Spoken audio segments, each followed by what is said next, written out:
नमस्कार दोस्तों। हमारे चैनल में आपका तहे दिल से स्वागत है। क्या आपने कभी सोचा है कि वो कौन सी एक चीज है जो आपके पास है, मेरे पास है और शायद इस ऑडियो बुक को सुनने वाले हर इंसान के पास है, लेकिन फिर भी वो विज्ञान और दर्शन के लिए आज भी सबसे विशाल, सबसे गहरा और सबसे अनसुलझा रहस्य है। वो चीज है आपकी चेतना। ये कोई भारी भरकम शब्द नहीं है। यह तो आपके होने का सबसे बुनियादी, सबसे सीधा एहसास है। यह मैं हूं का एहसास है। ये इस समय मेरी आवाज को सुनने का अनुभव है। आपके शरीर में हो रही संवेदनाओं का अनुभव है। आपके मन में चल रहे विचारों का अनुभव है। ये लाल रंग की लालिमा है। ये कॉफी की खुशबू है। ये प्यार का एहसास है। चेतना वो आंतरिक फिल्म है जो आपके जन्म से शुरू हुई है और आपकी मृत्यु तक आपके दिमाग के थिएटर में चौबीसों घंटे चलती रहती है। लेकिन यह फिल्म आती कहां से है? हमारा दिमाग, जो कि सिर्फ 1-1.5 किलो का मांस का एक टुकड़ा है, वो इस अद्भुत, इस रंगीन, इस सजीव अनुभव को पैदा कैसे करता है? यही सवाल, चेतना क्या है, शायद इंसानी इतिहास का सबसे महत्वपूर्ण सवाल है। आज हम इसी सवाल के महासागर में गोता लगाने वाले हैं। हम दार्शनिकों और वैज्ञानिकों की उन कोशिशों को जानेंगे जिन्होंने इस रहस्य से पर्दा उठाने की कोशिश की है। यह यात्रा आपको हैरान कर सकती है या आपको चकरा सकती है, लेकिन यह आपको अपने ही होने के उस चमत्कार के और भी करीब ले आएगी। क्या आप तैयार हैं उस अंतिम रहस्य का सामना करने के लिए, जो आप खुद हैं? तो चलिए इस रोमांचक सफर की शुरुआत करते हैं। चैप्टर नंबर 1, मशीन में छिपा भूत, मन और शरीर की महान पहेली।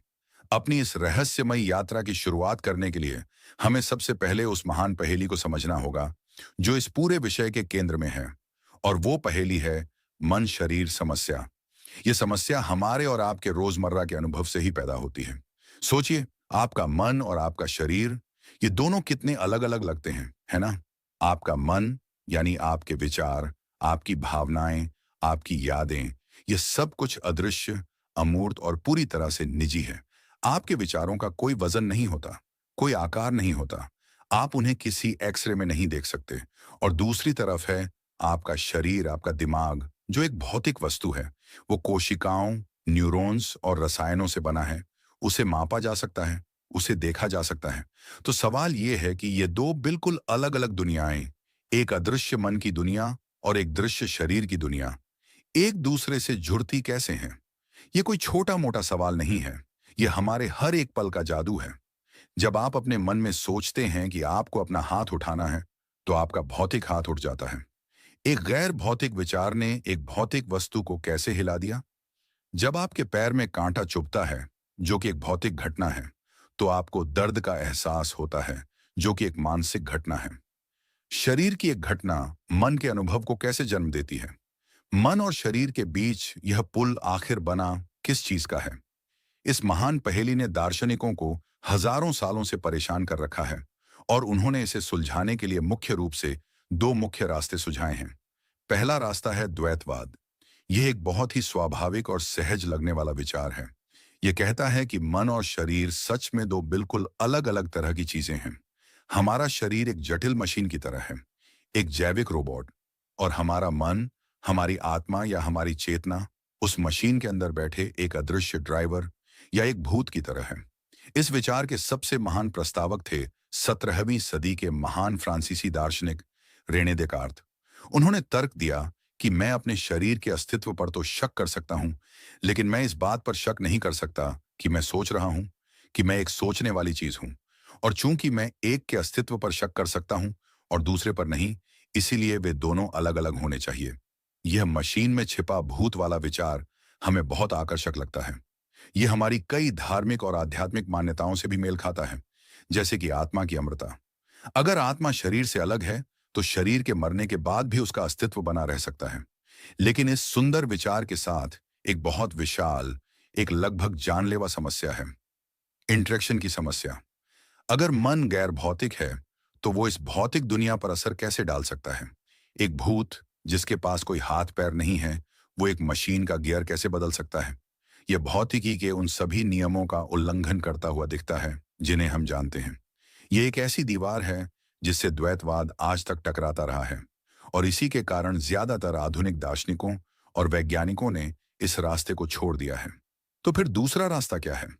अगर मन और शरीर दो नहीं हैं, तो फिर वे एक ही हैं। और यह हमें दूसरे मुख्य रास्ते, एक तत्ववाद पर लाता है। और इसका सबसे शक्तिशाली रूप है भौतिकवाद। भौतिकवाद कहता है कि इस ब्रह्मांड में सिर्फ भौतिक पदार्थ और ऊर्जा ही वास्तविक है। मन नाम की कोई अलग, कोई रहस्यमयी चीज है ही नहीं।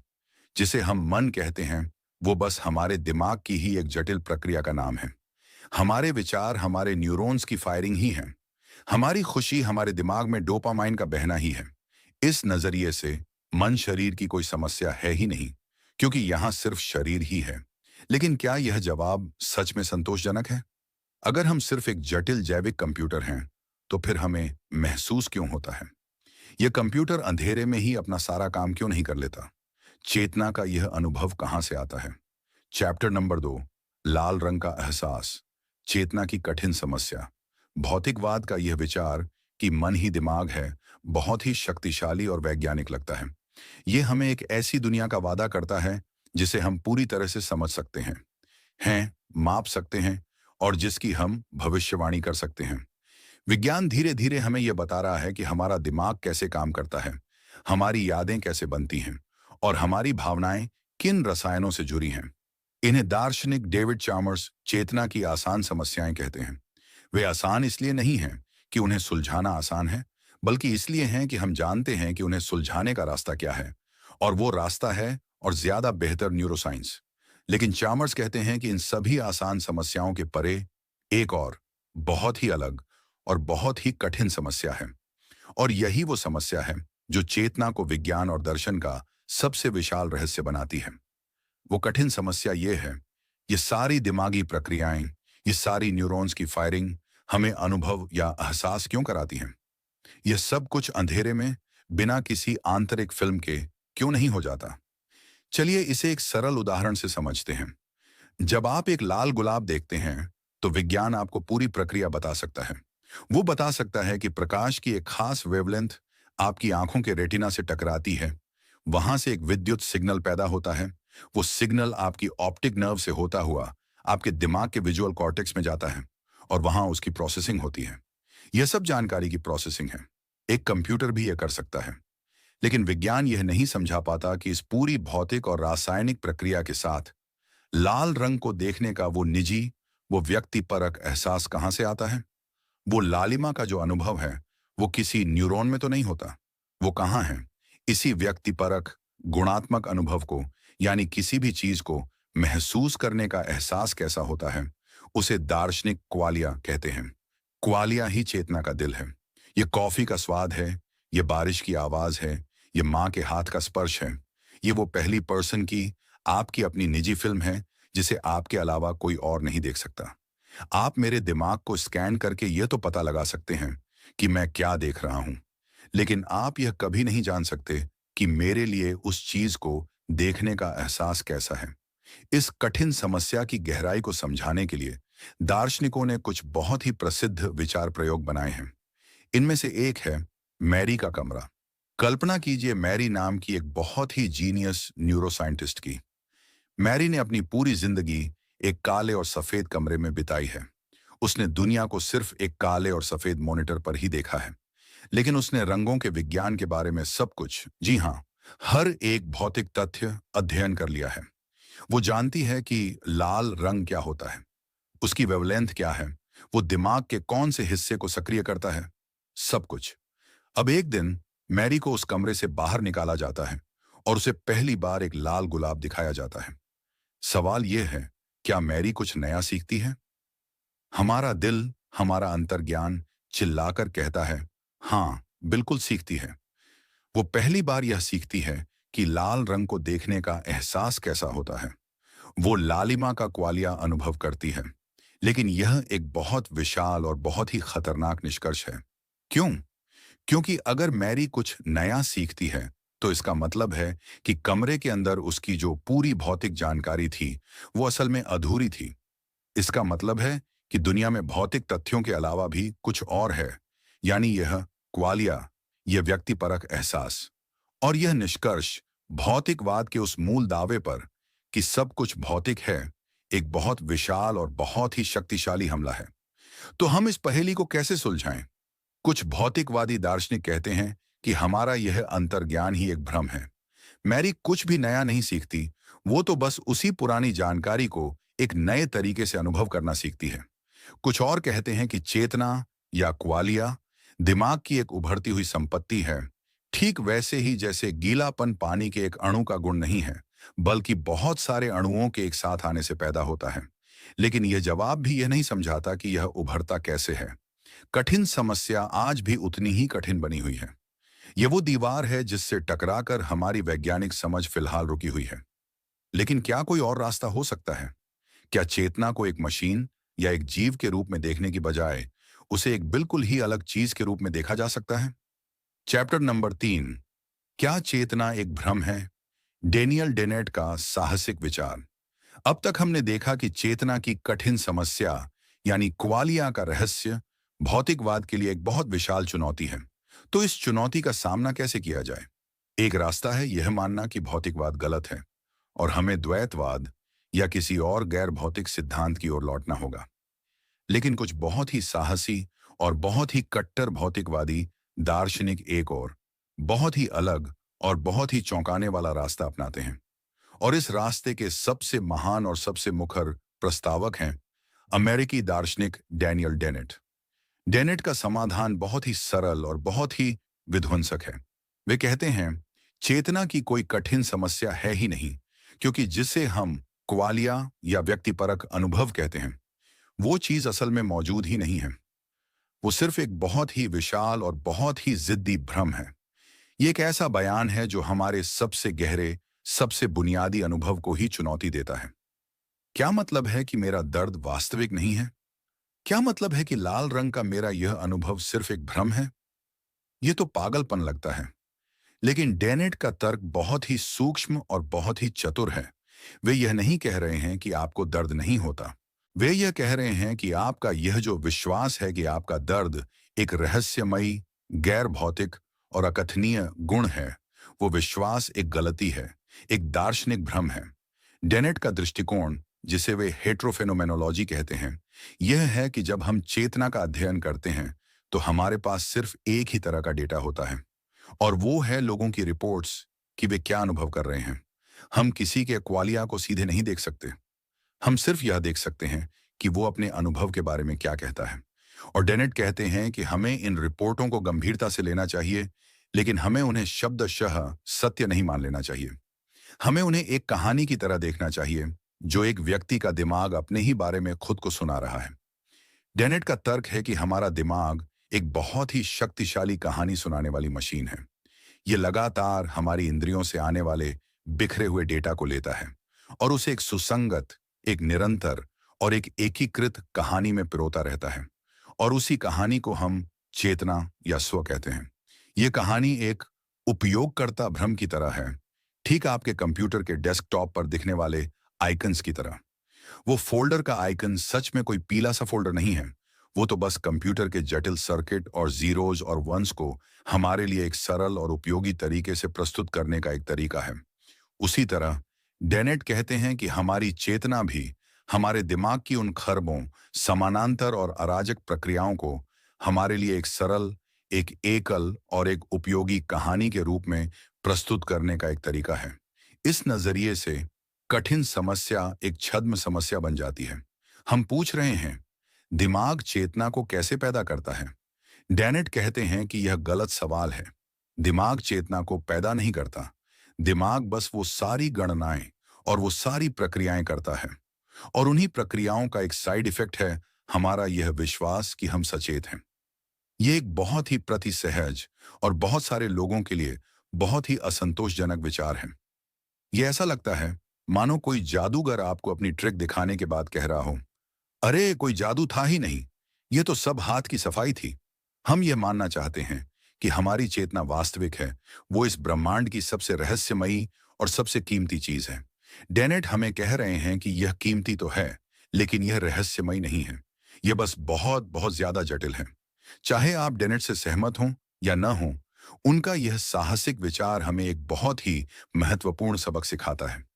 वो हमें हमारी अपनी अंतरात्मा की कहानियों पर भी सवाल उठाना सिखाता है। वो हमें याद दिलाता है कि हमारा मन हमें बहुत ही आसानी से धोखा दे सकता है।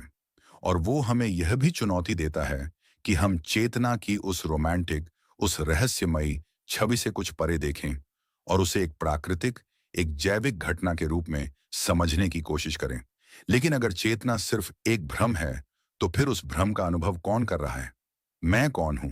चैप्टर नंबर 4, मैं कौन हूं? स्व, आत्मा और पहचान की पहेली। चेतना की पहेली से ही सीधे सीधे जुड़ी हुई एक और उतनी ही गहरी और उतनी ही व्यक्तिगत पहेली है, और वो है व्यक्तिगत पहचान की पहेली। सवाल ये है, वो कौन सी चीज है जो आपको समय के साथ एक ही निरंतर व्यक्ति बनाए रखती है? आप आज जो हैं, वो 20 साल पहले वाले आपसे बहुत अलग हैं। आपका शरीर बदल चुका है, आपके विचार बदल चुके हैं, आपकी यादें धुंधली हो चुकी हैं, आपके सपने बदल चुके हैं। तो फिर वो कौन सा गोंद है जो आपके उस 20 साल पहले वाले स्व को आपके आज के स्व से जोड़ता है? जब आप कहते हैं, मैंने 20 साल पहले यह किया था, तो उस मैंने का क्या मतलब है? इस सवाल का सबसे पुराना और सबसे सहज जवाब है आत्मा का सिद्धांत। यह द्वैतवाद का ही एक रूप है। यह कहता है कि आपके इस बदलते हुए शरीर और बदलते हुए मन के पीछे एक आत्मा है, एक गैर भौतिक, अपरिवर्तनशील और शाश्वत सार है, जो आपकी असली पहचान है। यह आत्मा ही वो मैं है, जो आपके सारे अनुभवों का अनुभव करती है, और जो आपके जन्म से लेकर आपकी मृत्यु तक और शायद उसके बाद भी एक ही रहती है। यह एक बहुत ही आरामदायक और शक्तिशाली विचार है, और यह दुनिया के लगभग सभी धर्मों की नींव में है। लेकिन जैसा कि हमने देखा, एक दार्शनिक के लिए यह जवाब कई मुश्किल सवाल खड़े करता है। यह गैर भौतिक आत्मा कहाँ है? यह भौतिक शरीर से कैसे बात करती है? और हम इसके अस्तित्व का क्या सबूत दे सकते हैं? तो दार्शनिकों ने दूसरे ज्यादा जमीन से जुड़े हुए जवाब खोजने की कोशिश की है। एक बहुत ही प्रभावशाली सिद्धांत है शारीरिक निरंतरता का। यह कहता है कि आप वही व्यक्ति हैं, क्योंकि आपके पास वही शरीर है, खासकर वही दिमाग है। जब तक आपके शरीर और दिमाग की एक अटूट, निरंतर श्रृंखला बनी रहती है, तब तक आप वही व्यक्ति हैं। यह एक बहुत ही सामान्य ज्ञान वाला जवाब लगता है, लेकिन इस पर भी कुछ बहुत ही अजीब विचार प्रयोगों से सवाल उठाए गए हैं। कल्पना कीजिए एक ब्रेन स्टेट ट्रांसफर डिवाइस की। ये डिवाइस आपके दिमाग की हर एक जानकारी, हर एक न्यूरॉन के कनेक्शन को स्कैन करता है और उसे एक बिल्कुल नए, क्लोन किए हुए शरीर में, जिसके पास अपना कोई दिमाग नहीं है, उसमें ट्रांसफर कर देता है। अब उस नए शरीर में आपकी सारी यादें हैं, आपका सारा व्यक्तित्व है, और वो खुद को आप ही मानता है। तो वो व्यक्ति कौन है? क्या वो आप हैं? अगर हाँ, तो फिर पहचान का आधार सिर्फ पुराना शरीर तो नहीं हो सकता। यह हमें तीसरे मुख्य सिद्धांत पर लाता है, मनोवैज्ञानिक निरंतरता का, जिसे जोन लोग जैसे दार्शनिकों ने प्रस्तावित किया था। यह कहता है कि आपकी पहचान आपके शरीर में नहीं, बल्कि आपकी यादों और आपकी चेतना की निरंतरता में है। आप वही व्यक्ति हैं, क्योंकि आप अपने अतीत को याद कर सकते हैं। आपकी यादें ही वो धागा हैं जो आपके जीवन के सभी मोतियों को एक साथ पिरोती हैं। यह भी एक बहुत ही आकर्षक विचार है, लेकिन इसके साथ भी अपनी समस्याएं हैं। क्या होगा अगर आपकी याददाश्त चली जाए? क्या आप अब वही व्यक्ति नहीं रहते? और झूठी यादों का क्या? अगर कोई आपके दिमाग में झूठी यादें डाल दे, तो क्या आपकी पहचान बदल जाएगी? इन सभी समस्याओं को देखते हुए कुछ दार्शनिक, जैसे कि डेविड ह्यूम और बौद्ध दार्शनिक, एक बहुत ही क्रांतिकारी और शायद कुछ डरावना निष्कर्ष निकालते हैं। वे कहते हैं कि शायद कोई स्थायी स्व है ही नहीं। जब हम अपने अंदर झांकते हैं, तो हमें कोई एक ठोस मैं नहीं मिलता। हमें तो बस विचारों, भावनाओं और संवेदनाओं की एक लगातार बहती हुई नदी मिलती है। मैं या स्व तो बस एक कहानी है, एक भ्रम है, जो हमारा दिमाग इन सभी बिखरे हुए अनुभवों को एक साथ जोड़ने के लिए बना लेता है। कोई स्थायी सोचने वाला नहीं है, सिर्फ सोच है। कोई स्थायी अनुभव करने वाला नहीं है, सिर्फ अनुभव है। यह नो सेल्फ या अनात्मन का विचार हमें हमारी अपनी पहचान के बारे में सोचने का एक बिल्कुल नया तरीका देता है। यह हमें सिखाता है कि हम अपनी इस मैं की कहानी से बहुत ज्यादा चिपके न रहें। हम लगातार बदल रहे हैं, और यही जीवन का स्वभाव है। यह हमें एक तरह की मुक्ति देता है, अपने उस अहंकार से जो हमेशा खुद को बचाने और खुद को सही साबित करने में लगा रहता है। लेकिन यह हमें एक बहुत अधिक बेचैनी के साथ भी छोड़ देता है। अगर कोई स्थायी मैं नहीं है, तो फिर वो कौन है जो जी रहा है? Chapter number 5। क्या हम अपनी इच्छा के मालिक हैं? स्वतंत्र इच्छा और नियति का द्वंद्व।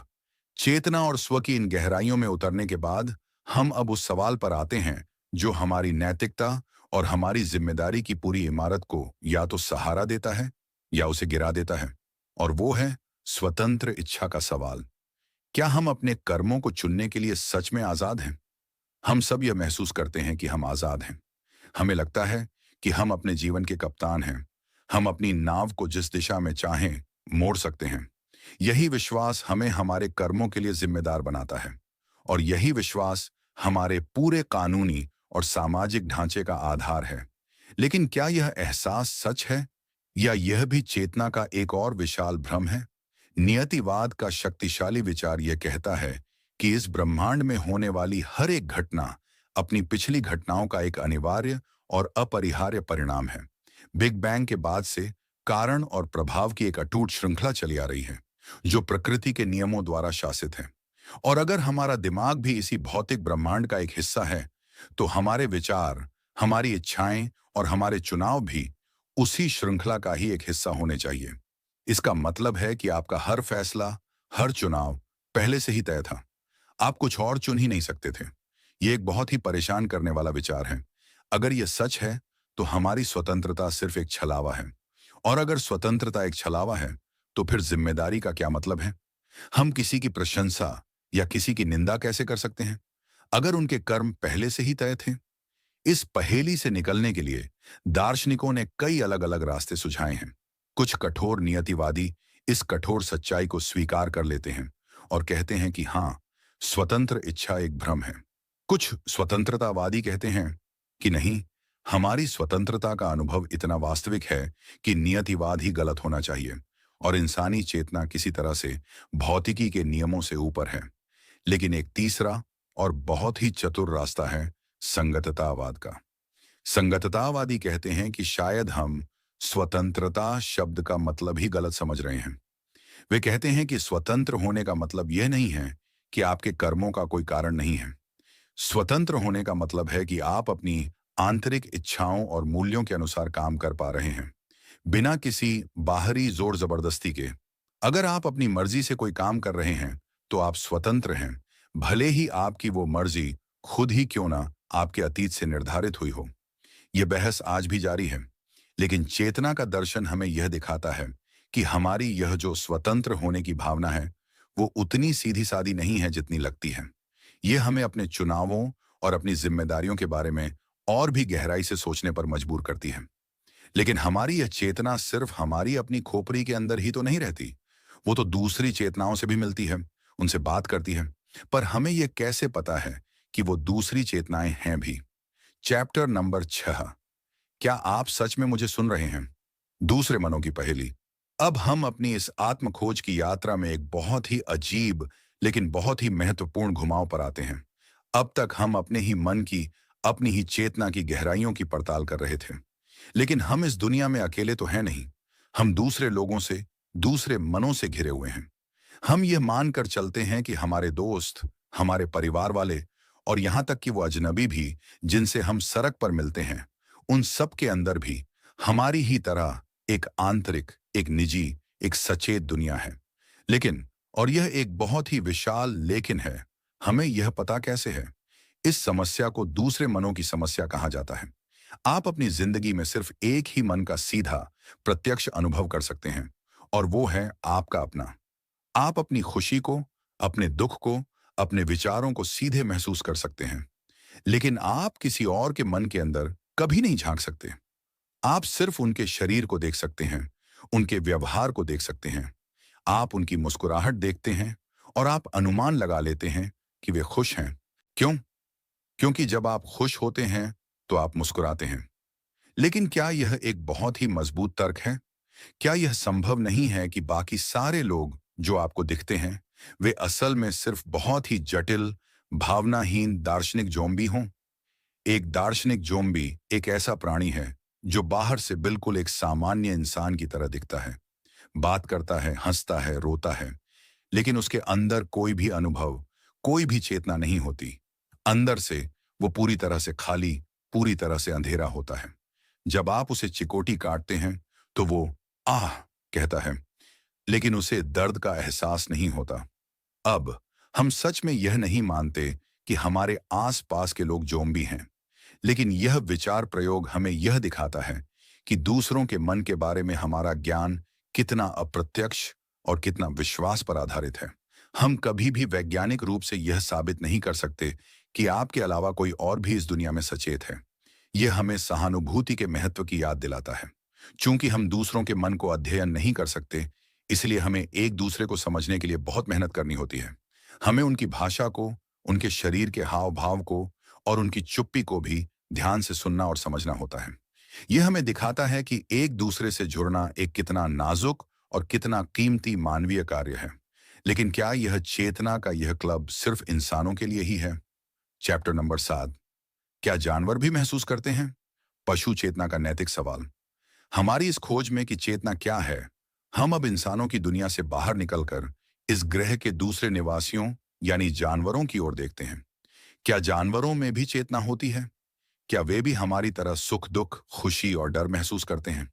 सदियों तक पश्चिमी दर्शन ने, खासकर रेने देकार्त के प्रभाव में, इस सवाल का जवाब एक कठोर नहीं में दिया था। देकार्त का मानना था कि जानवर सिर्फ जटिल जैविक मशीनें हैं जिनके अंदर कोई मन या कोई आत्मा नहीं होती। उनका चिल्लाना सिर्फ एक मशीन से आने वाली आवाज की तरह है। लेकिन आज यह विचार हमें बहुत ही क्रूर और अवैज्ञानिक लगता है। विकासवाद का सिद्धांत हमें बताता है कि हम इंसान जानवरों से अलग नहीं हैं। हम उन्हीं के विकास की एक शाखा हैं। हमारा दिमाग और उनका दिमाग एक ही मूल संरचना से बना है। तो यह मानना बहुत ही अतार्किक लगता है कि चेतना, जो इतनी उपयोगी चीज है, वो अचानक जादू की तरह सिर्फ इंसानों में ही पैदा हो गई। आज ज्यादातर वैज्ञानिक और दार्शनिक यह मानते हैं कि चेतना एक स्पेक्ट्रम की तरह है। हो सकता है कि इंसानों के पास आत्म जागरूकता और अमूर्त सोच वाली एक बहुत ही जटिल चेतना हो, लेकिन चेतना के सरल रूप जैसे कि दर्द, डर और खुशी महसूस करने की क्षमता, वो शायद कई और जानवरों में भी मौजूद हो, खासकर स्तनधारियों और पक्षियों में। यह सवाल सिर्फ एक अकादमिक जिज्ञासा का नहीं है, इसके बहुत ही गहरे नैतिक परिणाम हैं। अगर हम यह स्वीकार करते हैं कि जानवर भी सचेत हैं, कि वे भी पीड़ा महसूस कर सकते हैं, तो फिर हमारा उनके प्रति क्या नैतिक दायित्व बनता है? क्या हमारा उन्हें भोजन के लिए, कपड़ों के लिए, मनोरंजन के लिए या वैज्ञानिक प्रयोगों के लिए इस्तेमाल करना सही है? यह हमें हमारे पूरे जीवन शैली पर, हमारे पूरे समाज के ढांचे पर बहुत ही असहज करने वाले सवाल पूछने पर मजबूर करता है। यह हमें प्रजातिवाद के विचार पर भी सवाल उठाने के लिए कहता है। यह वो पूर्वाग्रह है जो कहता है कि इंसान सिर्फ इंसान होने के नाते ही दूसरी प्रजातियों से श्रेष्ठ है। क्या यह पूर्वाग्रह नस्लवाद या लिंगवाद की तरह ही एक अतार्किक और अनैतिक भेदभाव नहीं है? चेतना का दर्शन हमें एक ज्यादा करुणामय और एक ज्यादा जिम्मेदार प्रजाति बनने के लिए चुनौती देता है। Chapter number 8। क्या मशीनें कभी सचेत हो सकती हैं? आर्टिफिशियल इंटेलिजेंस और चेतना का भविष्य। अब हम चेतना की अपनी इस यात्रा में वर्तमान से निकलकर भविष्य की ओर देखते हैं। एक ऐसे भविष्य की ओर जो अब सिर्फ साइंस फिक्शन में नहीं, बल्कि हमारी अपनी प्रयोगशालाओं में आकार ले रहा है। और वो है आर्टिफिशियल इंटेलिजेंस का भविष्य। सवाल यह है, क्या एक मशीन, एक कंप्यूटर कभी सच में हमारी तरह सचेत हो सकता है? अगर आप एक फंक्शनलिस्ट हैं जो मानते हैं कि मन सिर्फ एक जटिल सॉफ्टवेयर है, तो आपका जवाब होगा हाँ, सैद्धांतिक रूप से यह संभव है। अगर हम दिमाग के सॉफ्टवेयर को पूरी तरह से समझ लें और उसे एक बहुत ही शक्तिशाली कंप्यूटर पर चलाने में कामयाब हो जाएं, तो वो कंप्यूटर भी सचेत हो जाएगा। लेकिन जैसा कि हमने जोन सर्ल के चाइनीज रूम विचार प्रयोग में देखा, इस पर बहुत गहरे संदेह हैं। एक मशीन शायद एक सचेत इंसान की नकल तो बहुत अच्छी तरह से कर सकती है। अगर हम एक दिन एक सचेत एआई बना लेते हैं, तो हमारे उसके प्रति क्या दायित्व होंगे? क्या उसे अधिकार मिलेंगे? क्या उसे बंद करना उसकी हत्या करने जैसा होगा? ये वो सवाल हैं जिनके बारे में हमें आज से ही सोचना शुरू करना होगा, इससे पहले कि तकनीक हमारी नैतिक समझ से बहुत आगे निकल जाए। चेतना का भविष्य हमें यह भी सोचने पर मजबूर करता है कि क्या हम खुद अपनी चेतना को तकनीक के माध्यम से बढ़ा सकते हैं? ट्रांसह्यूमनिज्म जैसे आंदोलन इसी संभावना की पड़ताल करते हैं। क्या हम अपने दिमाग को कंप्यूटर से जोड़कर अपनी याददाश्त और अपनी बुद्धिमत्ता को बढ़ा सकते हैं? और अगर हम ऐसा करते हैं, तो क्या हम अब भी इंसान ही रहेंगे? चेतना की यह अंतिम सीमा, जहां जीव विज्ञान और तकनीक एक दूसरे से मिलते हैं, वो हमारी अपनी पहचान के बारे में सबसे गहरे सवाल उठाती है। चैप्टर नंबर 9, चेतना के वैज्ञानिक सिद्धांत। क्या विज्ञान इस रहस्य को सुलझा सकता है?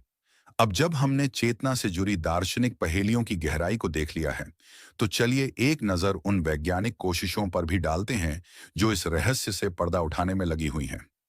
आज न्यूरोसाइंस और दूसरे क्षेत्रों के वैज्ञानिक चेतना को सिर्फ दर्शन का विषय नहीं मानते, वे इसे एक वैज्ञानिक समस्या के रूप में देख रहे हैं, जिसे हल किया जा सकता है। उनका लक्ष्य है चेतना के तंत्रिका सह संबंध को खोजना, यानी दिमाग की उन खास गतिविधियों का पता लगाना जो सीधे सीधे हमारे व्यक्तिपरक अनुभव से जुड़ी हुई हैं। इस क्षेत्र में कई दिलचस्प सिद्धांत सामने आए हैं।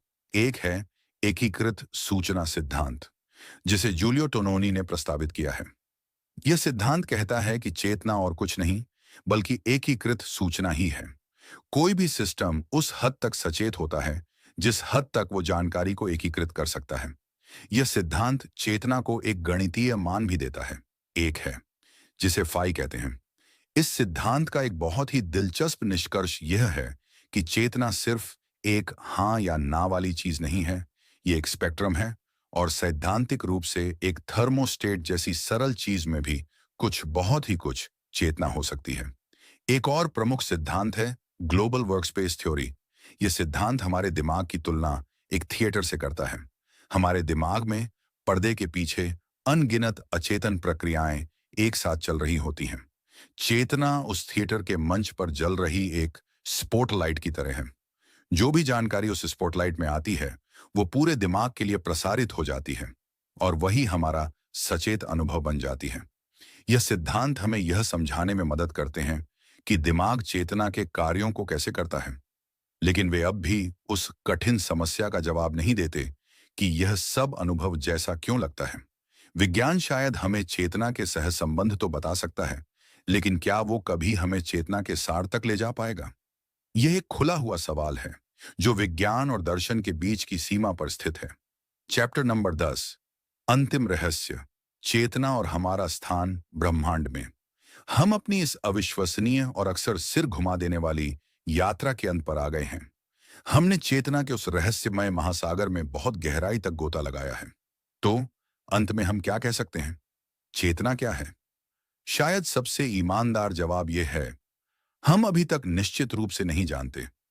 चेतना शायद विज्ञान की अंतिम सीमा है, वो सबसे विशाल पर्वत है जिस पर हम अभी उठना शुरू ही कर रहे हैं। लेकिन इस यात्रा ने हमें बहुत कुछ सिखाया है।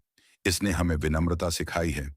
इसने हमें यह एहसास कराया है कि हम इंसान इस ब्रह्मांड के बारे में और खुद अपने बारे में भी कितना कम जानते हैं। यह हमें हमारी उस सहज सामान्य ज्ञान वाली दुनिया की सीमाओं को दिखाता है, और हमें उस अद्भुत, उस रहस्यमयी वास्तविकता की एक झलक देता है जो उस सतह के नीचे छिपी हुई है। यह यात्रा हमें आत्म जागरूकता भी सिखाती है। चेतना के बारे में सोचना हमें अपनी ही चेतना के प्रति और ज्यादा जागरूक बनाता है। यह हमें अपने विचारों, अपनी भावनाओं और अपनी संवेदनाओं को एक दर्शक की तरह, एक साक्षी की तरह देखना सिखाता है। और यह आत्म जागरूकता ही एक ज्यादा सचेत, एक ज्यादा विचारशील और एक ज्यादा स्वतंत्र जीवन की ओर पहला कदम है। और अंत में चेतना का यह रहस्य हमें आश्चर्य की भावना से भर देता है। इस तथ्य पर आश्चर्य कि एक ऐसा ब्रह्मांड जो ज्यादातर ठंडे, खाली और निर्जीव पदार्थ से बना है, उसमें एक ऐसी छोटी सी जगह पर एक ऐसी प्रजाति का विकास हुआ जो उस ब्रह्मांड के बारे में सोच सकती है, जो उसकी सुंदरता की सराहना कर सकती है, और जो खुद अपने अस्तित्व के बारे में सवाल पूछ सकती है। चेतना वो चीज है जिसके माध्यम से यह ब्रह्मांड खुद को ही जानता है। हमारी यह सचेत आत्मा, इस ब्रह्मांड की आंखें, उसके कान और उसका मन है। शायद हम इस रहस्य को कभी पूरी तरह से न सुलझा पाएं। शायद यह हमेशा एक रहस्य ही बना रहेगा। और शायद यही सबसे अच्छी बात है, क्योंकि यह रहस्य ही हमें एक खोजी, एक साधक और एक सपने देखने वाला बनाए रखता है। यह हमें हमेशा उस अंतिम सवाल को पूछते रहने के लिए प्रेरित करता है, मैं कौन हूं? और इसी के साथ दोस्तों, हम आज इस अद्भुत यात्रा के अंत पर पहुंचते हैं। इस प्रेरणादायक विषय के आधार पर हमने साथ मिलकर यह जाना कि हमारी चेतना विज्ञान और दर्शन का सबसे विशाल रहस्य क्यों है, और इस रहस्य की खोज हमें हमारे अपने होने के चमत्कार के कितने करीब ले आती है। मुझे उम्मीद है कि इस ऑडियो बुक के जरिए हमने जो कुछ भी सीखा है, वह सिर्फ सुनने तक ही सीमित नहीं रहेगा, बल्कि आपके जीवन का मार्गदर्शन भी करेगा। याद रखिएगा, यह ज्ञान केवल जानकारी नहीं है, बल्कि आपके भीतर की अपार क्षमता को जगाने की कुंजी है। यह ऑडियो बुक आपको यह सिखाती है कि कैसे मन शरीर की पहेली को समझें, कैसे चेतना की कठिन समस्या पर विचार करें, कैसे अपनी पहचान और स्वतंत्र इच्छा के बारे में सोचें, और कैसे अपनी ही चेतना के प्रति और ज्यादा जागरूक बने। लेकिन सबसे महत्वपूर्ण, यह आपको यह भी सिखाती है कि आप कितने शक्तिशाली हैं, और आपके अंदर इस ब्रह्मांड के सबसे विशाल रहस्य यानी खुद को जानने की कितनी क्षमता छिपी हुई है। अब जब आप इस ऑडियो बुक को सुनना समाप्त कर रहे हैं, तो मैं आपसे एक अनुरोध करना चाहता हूं। इन सिद्धांतों को याद रखें, इन पर विचार करें और इन्हें अपने दैनिक जीवन में लागू करने का प्रयास करें। और हमेशा याद रखें, आपके भीतर असीम शक्ति है और आप जो भी चाहें पा सकते हैं। आपके इस बहुमूल्य समय के लिए और इस यात्रा में मेरे साथ जुड़ने के लिए दिल से धन्यवाद। मैं उम्मीद करता हूं कि आपको यह ऑडियो बुक पसंद आई होगी और इसने आपको अपने मन की शक्ति और नियंत्रण के बारे में कुछ नया सीखने को मिला होगा। अगर आपको यह ऑडियो बुक पसंद आई, तो इसे लाइक करें, अपने दोस्तों और परिवार के साथ साझा करना न भूलें, ताकि वे भी इस ज्ञान का लाभ उठा सकें।